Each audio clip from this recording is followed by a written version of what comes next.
So in this video, I'm going to be speaking about liberation and what that means to me and my journey with liberation and whatever else wants to come through about liberation. I haven't planned what I'm going to share, so we'll just see what comes through. So liberation has been basically my highest priority for the last decade, and especially the last 5 years. I have wanted to feel free, and when I really started devoting myself to meditation and self-awareness and watching my thoughts and my mind and also subconscious healing, I recognized the prison that I was living in based upon the programming and the conditioning of my own mind. And so it became like my obsession and my fascination to see what was needed in order to free myself from the prison of my thoughts, of my conditioning, of the identity that I was conditioned to believe I was.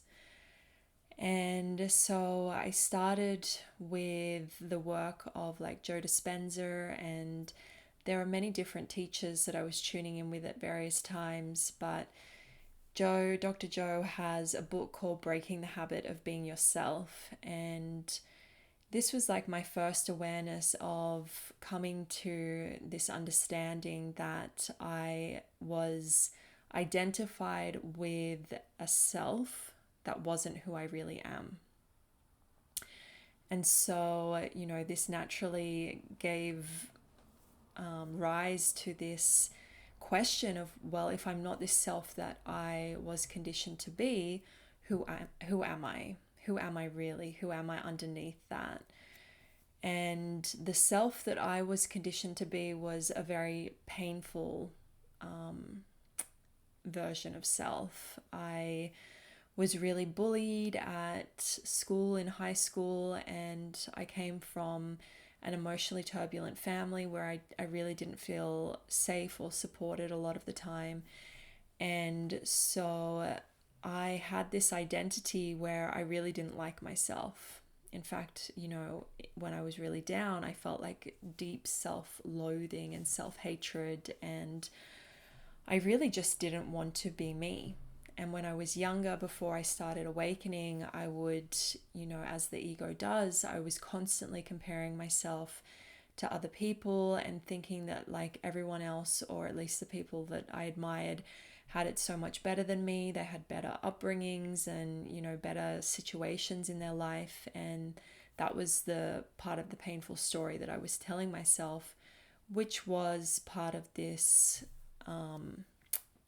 whole belief system that I had, that there was something wrong with me.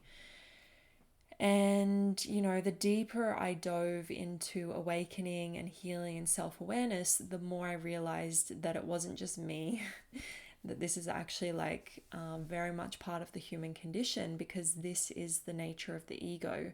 The ego lives in constant comparison, competition, comparing itself to others, and it's always trying to better itself.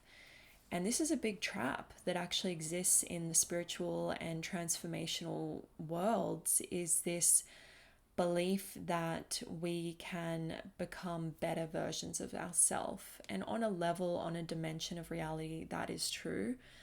But I had this inkling, this deeper intuition that there was actually a version of myself which was already whole, which was already perfect, and didn't need to be worked on.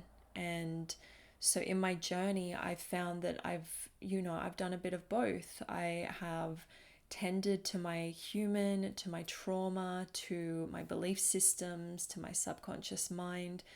That's been a huge part of my journey, but I have also really given attention to and time and presence to discovering who I am beyond those levels where, there is this illusory self that's in need of help and support and healing. And I really feel like it's the two together that gives us the most empowerment and the most accelerated version of awakening from the dream of being a human. And so in my journey, I have mostly transcended this old ego identity, which I, for, the first kind of 2.5 decades of my life, I thought was me. And yeah, so this ties back to liberation, because really, like, what this path of healing and awakening has offered me is liberating me from that false sense of self. And that sense of self, it's a bit of a tongue twister, that false sense of self was where all my pain and suffering was.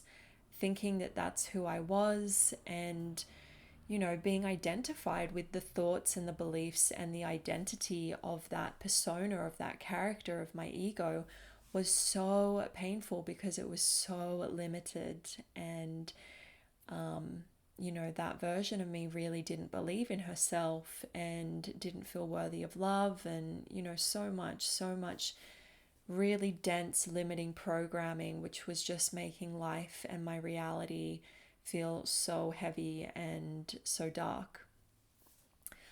But through tending to these two paths of healing and awakening, I have discovered this innate wholeness and this pure essence, this soul, this spirit, this divinity within myself. And that has been so liberating. And the more I discover this version of myself, I realize that, like, all of these ideas and beliefs that I held true for so much of my life are just completely false. Like, completely false. And most of humanity is still, operating under those programs and conditioning of the mind. And it's so painful, because the truth is that we are love. We're connected to unfathomable love, and we have everything we need. We've been denied nothing. And all of this that we are is within us. And it's actually a journey inwards to reclaim that. It's not a journey outwards. And that's kind of the spell that's been cast on humanity at this time, is we're so attached to physicality and to, the human that we are. And we get completely kind of, what's the word? Mesmerized by our life on earth. But for me, to actually enjoy the human experience, I had to go beyond what I am as human, because to be completely identified with being human, as I said, is so limiting. And when we're identified with being this human, we're identified with the story of our upbringing, of our family, of all the things that have happened to us. And for me, that was really dark. As I said, I was really bullied at high school, and I had deeply impressed in my mind that being me was very undesirable. And that just made it impossible for me to enjoy my life, because how can you enjoy your life if being you is, really not what you want? It's a huge block to enjoying your life. So for me, I needed to tend to that trauma and to my past, and I did that through many modalities, mainly breath work and plant medicine, and more recently subconscious healing, and even more recently than that, working with the Holy Spirit and really working with higher cosmic powers to really heal my mind. So it was kind of like a phased approach. It started with the plant medicine, which kind of like really woke me up out of the deep depths of darkness that I was in at that point. Then it became breath work, which really got into the trauma in my body and helped me release that stored trauma and stress that was like in the tissues and the cells of my body. Then it was subconscious healing, which was really obviously getting down into my subconscious and looking at all of the imprinting, the programs, the conditioning of my past, not only this life, but past lives and at a soul level, and also from my ancestral lineages from in this life. And then it went into, working with the Holy Spirit directly, who I'm not religious. I didn't grow up religious or spiritual, but I've kind of been on a spiritual journey for the last kind of decade. But I've really been even letting go of that in recent years because I started to see a lot of distortions and dead ends and like false light in the spiritual communities as well, which I really needed to separate myself from. But I discovered the power of the Holy Spirit through A Course in Miracles, which is just one of my most favorite books. And in that, I learned from Yeshua, from Jesus, about the power of the Holy Spirit and how the Holy Spirit exists to help us heal. So, in the last kind of year and a half, I've been working very deeply with the Holy Spirit. And so if you look at all of the modalities I use, they've just gotten more and more subtle. So when I was like really kind of like in the matrix and still asleep, I needed plant medicine to kind of like reach into that darkness and pull me out, or at least open a portal to show me the light that was within myself. And it did that like in the most beautiful way. And that really like just started my whole awakening and breaking free from, the culture and the society of my upbringing. And then it went to breath work, then the subconscious healing, and now I do all of my healing through prayer work with the Holy Spirit. So it all just got subtler and subtler as my mind was healing and purifying. And alongside that, I was also, going beyond the one who needs healing. So through meditation, through presence, through learning how to silence my mind and to, just hang out in the place beyond thoughts, started to awaken me up to who I am beyond anything that I thought possible. And I went really deep into non-duality for a while, which I still resonate deeply with. But it's like everything's kind of coming together for me, that I've cherry-picked things from all over the place. I've cherry-picked things from the teachings of Jesus, from the Bible, from spirituality, from Buddhism, from non-dualism, and from healing work, trauma release work, breath work, somatic healing. I've collected all the bits that made the most sense to me and had the biggest impact on me on a personal level. And I've put them together in the way that makes sense for me. So I don't really identify with like any labels or anything, but I feel like I've found a really powerful pathway for liberating myself from the false self. And of course, it's still an ongoing process. I think whilst I'm still in this body, it'll be ongoing. And, once I've learnt all the lessons and healed my mind, then I'm not sure if I'll still need the body. Not sure about that. But so I just felt to share a bit about my journey, how I've liberated myself from the false self. And at the end of the day, I really believe that we have all the answers we need within us. A big story for me earlier in my journey is that I didn't have the money to get the support that I needed in terms of therapists and all of the things that I wanted to do. I wanted to do so many trainings and work with so many people, but I was seemingly blocked from doing that through not having the money to do it. And I've really let that go because I have realized in my own journey that all of life is constantly orchestrating to help us break free and to help us heal.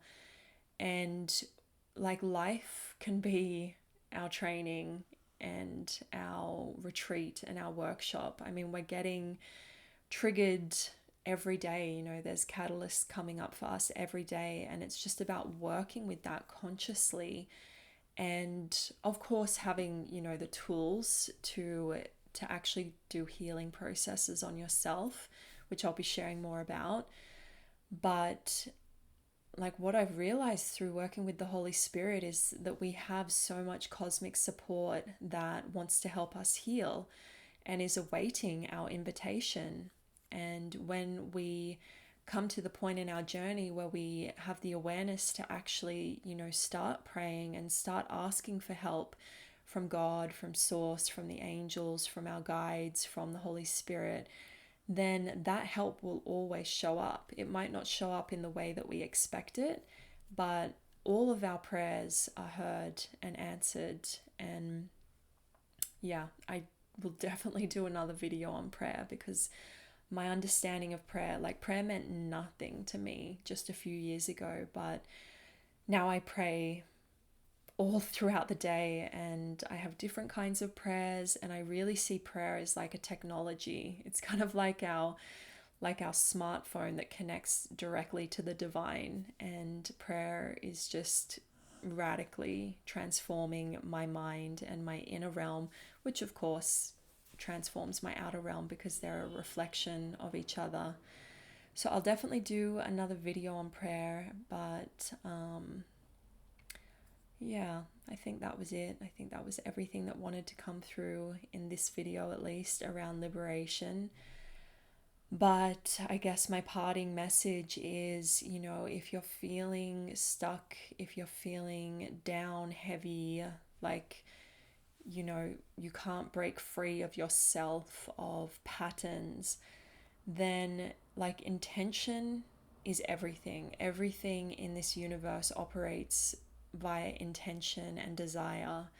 So just having the intention, and I know for me in the early days, like I didn't even have the worthiness to ask for support. So we need to work through that and realize that we are so worthy of being supported and loved and assisted. And, just having this awareness that there are higher forces that are, supporting us in the non-physical realms and are just like eagerly awaiting us to invite in that support. And so much support can come in when we create the invitation, but it will always be what we're ready for, and it will never go beyond what we believe is possible, because that would create fear. Cosmic support will always go at the pace that is right for us, based upon the state of our mind, the state of our subconscious. So, it's going to go at the pace that suits us best. And sometimes our ego might feel like that's too slow and wish it could go faster, but it truly is so intelligent. And, we can really surrender, we can really trust in that. And that's been my biggest learning, is just like letting go of all of the control, letting go of all of the like, I know what's right, I know what's best. And this path, like if it's been anything, it's been humbling. And that's what our ego needs. It needs to be humbled so that it can stop trying to control all of our life, which just keeps it being much of the same, just repeating over and over again. But if we want to live a divine life as our true self, who has none of the limitations of our ego, we need to learn how to let go of control, how to surrender, and how to actually just be. Like, that's how we be who we are. We have to be, when we're in the doing, especially if it's coming from fear, which a lot of doing, if we really sit with like, where is my motivation or my agenda coming from that is inspiring this doing, oftentimes we'll find that it's motivated by fear. And that doing just keeps us in the dream or the nightmare of the ego. And so to come onto our divinely aligned path, we need to actually learn how to be and learn how to rest and to be quiet and to be still.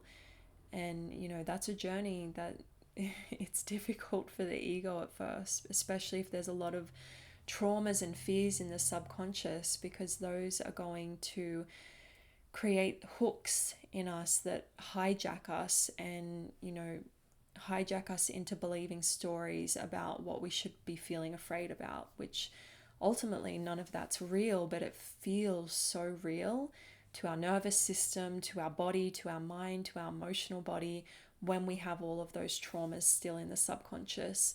So that's why I found that we need to do the healing alongside the awakening, the transcendence, because otherwise those deeper traumas will just hijack us and distort our awakening path, and there'll be subtle layers of spiritual ego that are still in operation. So we have to be really discerning, super honest with ourselves, and of course hold ourselves with so much love and compassion and show up, be in integrity and ask for support, ask for healing, ask for divine guidance, and then just keep flowing with life from being who we are. Easier said than done, I know. But yeah, I'll be sharing lots more of the tools and the processes and the awarenesses that have really helped me on this journey and help me every day. So thank you for watching. I would love if you would like this video, if it supported you in any way, and if anything particularly resonated with you, or if you had any insights, I'd love to hear. Please share down in the comments, and make sure you subscribe to my channel. I hope to be creating regular videos with lots of content, so you'll get notified when new videos are coming out. And you can always check down in the description box for information about where to connect with me, what my latest offerings are, and all of that good stuff. So thanks again for watching. I'm sending you so much love, and I'll see you soon. Bye for now.